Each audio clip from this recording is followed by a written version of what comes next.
chose J. Patrick Lewis as my poetry author. I had a great time learning all about him and his different kinds of writings. I was not very aware of any of his writings, so it was really eye-opening to what he's doing with poetry. And it's not just your normal set-in-stone poetry that has no real meaning other than rhyming of words. He does love rhyming his words and making the poems flow, but he also tries to teach through his poetry. A few of the poems that I chose and really loved were ones that taught while also doing poetry. One is called Jumping on the Moon. It's got a picture of the moon and then an astronaut. And the poem is on a piece of notebook paper. And it says, jumping on the moon.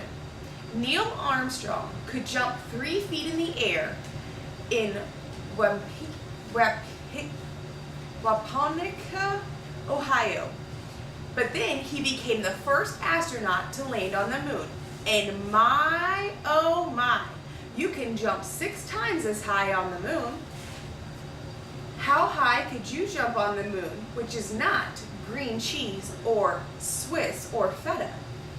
So, with that, when you turn the book upside down, there's a math problem, and it says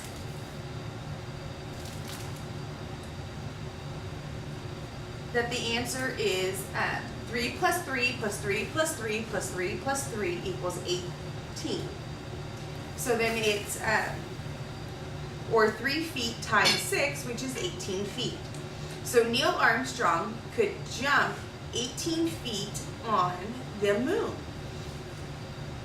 So it's just a fun little way to teach a little bit of a math problem in poetry. So that is one of the ways he does his stuff. Other ways are through, and that book was Arithmetic Tickle, and it's all poems with math all throughout the book. And then his other favorite type of poetry, one of his other favorite types of poetries is animals.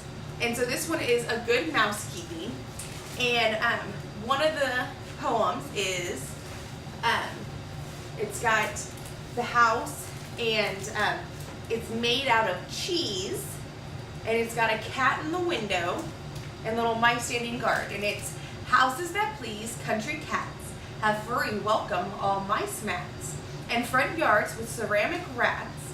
One cat loves buttermilk, but he's also fond of Swiss and Bries. He calls his house the cottage cheese. And he just has a play on words and all rhyming to tell about the different houses.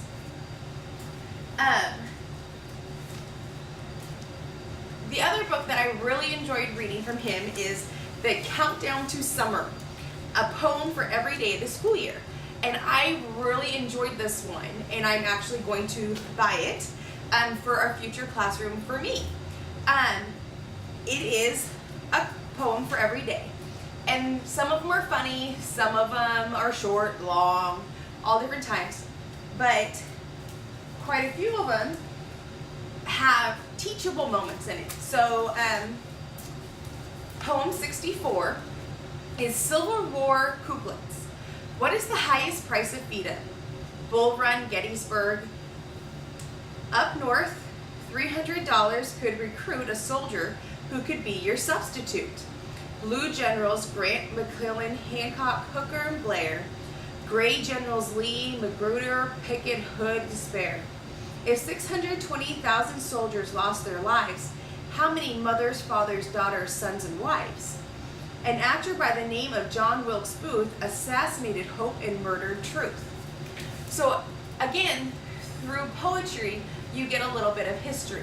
And that's a great thing to just throw in throughout your day. But he does also have fun, just short little poems to read in there too.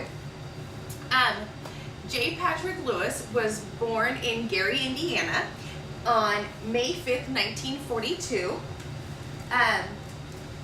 He went on to become an economics professor at Ohio University, and he was kind of leading a double life. He was teaching economics as a professor, but also starting writing poetry and short stories and children's stories. But when he retired in 1998, he went full-time on writing poetry and has not looked back. He has won many awards for his writing, and he just enjoys bringing knowledge through his poetry to children. Thank you.